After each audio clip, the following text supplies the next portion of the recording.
Hey friend, welcome back for day 27 of 100 Days of Grace and Gratitude. Oh my goodness. Oh my goodness. I'm so glad that you're here. First of all, thank you so much. I know we're skipping around. Well, we're not skipping around as far as the days go. I know we're skipping a few days, but we are going to get through all 100 days. I do promise you that, even if it takes a little bit longer. Praise over pleading. There will always be a problem in life to pray about. So why can't there always be something in life to praise about? Okay, so today's page really inspired something from 3 different people this last year that I heard talk in different podcasts or videos about the subtle shift, the energy shift, or the frequency of pleading or begging versus expecting or excited anticipation, and how the frequency of it changes everything. How the energy of that please, please, please, please, please over, you know what would be so great if I could get XYZ, please and thank you. Such a huge shift. Such a huge frequency, energetic, what's the word I'm trying to find? I don't know. But there's such a huge shift to it in how we interact with God, how we interact with each other. We can like really sound like little whiny 3-4-year-olds pretty darn quickly in a lot of things. So instead of always feeling like we're begging or pleading for things, shift that thought, that focus, just a tiny smidgen, turn the kaleidoscope, if you will, into that energy of praising, of gratitude, with excited expectation. With excited expectation. We expect this to happen. We requested it. Let your request be made known to God. If you have faith, no bigger than a mustard seed, you can move mountains. His word also says that when you pray with the expectancy that it will be done for you in the name of Jesus, it will be done for you.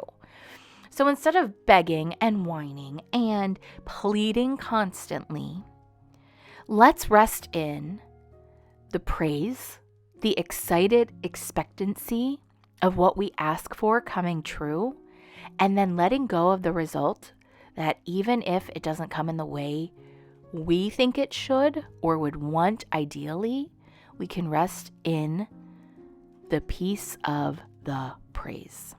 That's my whole goal and challenge and little for today. I love this. I am pulling out more of my girl stickers. These are from Hobby Lobby. I actually just picked up another book of this because they were having 40% off all of their Paper Studio sticker books and planner stuff. I was like, So I got some new washi tape at Hobby Lobby, and I got a few more sticker books because I've been using these in my Bible art journaling and my junk journaling, and then these journals as well. So, and then of course for planners, I've reverted back to my sticker phase a little bit. There for a while, I was like, I'm done with stickers, like for a couple years. I was like, they just take up so much space in room. And now I have the sticker books again, and I'm like, it's just so easy. And you can grab and you can coordinate, and there's themes. And yeah, I'm like, I don't know, I'm all over the place. So I change my mind from time to time. I don't know. But so I'm grabbing different stickers from that. And then this particular sticker book is from the Daily Grace Co. I love the Daily Grace Co. for so many awesome Bible studies and theological books to make it easy to read through the Bible and understand different chapters or books in the Bible. And they're beautiful. They're just beautiful. And they have awesome planners. There's so many things that the Daily Grace Co. does well, and that's what this book is. So for this, I just really wanted to pull out different stickers and just kind of junk journal it up a little bit, to be honest with you. And I did want to make that little note, so I'm going to use a gold journaling pen, and I just am writing a note to myself that says, I will shift the energy of pleading with the energy of praise and excited expectation. And then stickers that say praise and how he loves us and it is well with my soul. One of the verses here from Psalm 106 verse 1 says, "Give thanks to the Lord, for he is good. His love endures forever." And there's so many verses in the Bible. 1 Chronicles 16:34 says similar. Psalm 150 verses 1, 2, and 6. Praise him in his mighty heavens. Praise him for his powerful acts. Praise him for his abundant greatness. Let everything that has breath praise the Lord.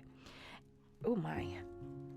There's just so many great reminders and things that we can look around that, even though we can quickly want to plead, even though we can want to beg, even though we want, mommy, daddy, give me. He wants to give us the desires of our hearts, and he wants us to praise him with an expectancy and a comfort and a peace in that waiting. And it really, really, really is such a beautiful thing. And even when God talks about, I can't think of the reference off the top of my head, but in everything, give thanks to the Lord. With prayer and supplication, let your requests be made known to God. Like, praise the Lord. Let your requests be made known to him, but praise him. In everything, with prayer, with supplication, let your requests be made known, okay? The things that you're asking for, but then let it go with thanksgiving in your heart, praise, all of those things. The other verses that I'm thinking of, like Matthew 18, says, if you agree about anything on this earth, ask of the Father, and it will be done in the name of Jesus. And then like in Mark 11, it says, whoever says to the mountain, be taken up and thrown into the sea, do not doubt in your heart, but believe that what he says will come to pass, and it will be done for him. There's time after time where God is giving us almost like this supernatural power of like having faith and holding that peace and praising him in his name and watching what he can do. And when we shift from that pleading and begging and whiny little kid into praising with peace, it's amazing what God can do. All right. I really hope that this gave you a little bit of encouragement today, and I didn't confuse anybody because I'm a little bit rambly, but we're a little bit in the foggy of that, in that Christmas to New Year. We just hit the New Year phase, and I'm like, what's happening? And then we're going on vacation next week. I can't wait. I'm so thankful that you're here. I really hope that you will come join us. I'm going to keep going with our 100 days of grace and gratitude. No matter how many days it actually takes us to get through all 100 days, we're going to do it. But for now, until March 7th, 2024, it is only a penny a day for your first 100 days inside She Makes Club. And it is so much more, hours and hours and hours of content and courses and classes and live creative workshops. And I would love to have you be a part of this amazing community where we enjoy the moments and make a life that we love with paper crafting. Enjoy the moments, friends. I'll see you soon.